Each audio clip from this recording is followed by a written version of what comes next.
Hi friends, welcome back to our channel. இன்றைக்கி நம்ம என்ன பார்க்க போகிறோம்னா, அம்மனோட 2 அலங்காரம் தான் இன்றைக்கி நம்ம பார்க்க போகிறோம். ஞாயிற்றுக்கிழமை அலங்காரமும் திங்கக்கிழமை அலங்காரம் தான் இன்றைக்கி பார்க்க போகிறோம். ஞாயிற்றுக்கிழமை பண்ண அலங்காரம் வந்து சொர்ண அலங்காரம். இது வந்து அம்மனோட 4வது அலங்காரம். 5வது அலங்காரம் வந்து திங்கக்கிழமை பண்ணது சந்தன காப்பு அலங்காரம். அப்படியே நேற்று வந்து சித்ரா பௌர்ணமி இல்லையா, ஸோ அதுக்குமே வந்து அங்கேயே பூஜையெல்லாம் நடந்துச்சு. அதுக்கப்புறம் வந்து இன்னும் ஒரே ஒரு அலங்காரம் தான் இருக்குது, குங்கும அலங்காரம் இருக்குது. அந்த அலங்காரம் வந்து செவ்வாய்க்கிழமை அன்றைக்கி தான் பண்ணுவாங்க, அதாவது இன்றைக்கி தான் அந்த அலங்காரம் வந்து பண்ணுவாங்க.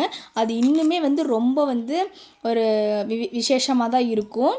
நாளைக்கு இந்த வீடியோவில் வந்து அந்த அலங்காரம் வந்து வரும், நீங்கள் பாருங்கள். யாராவது என்னோட சேனலை வந்து புதுசாக பார்த்துட்டு இருந்தீங்கன்னா வந்து சப்ஸ்கிரைப் பண்ணிக்கங்க, அப்போ தான் நான் போடுற வீடியோஸ் வந்து உங்களுக்கு வரும். அதுக்கப்புறம் வந்து அப்படியே ஃபைனலாக வந்து கம்பத்தாட்டம் ஆடுறதுக்கும் வந்து ஸ்டார்ட் பண்ணிட்டாங்க. ஓகே, நாளைக்கு இன்னொரு இன்ட்ரெஸ்டிங்கான வீடியோவில் பார்க்குறேன். பாய்.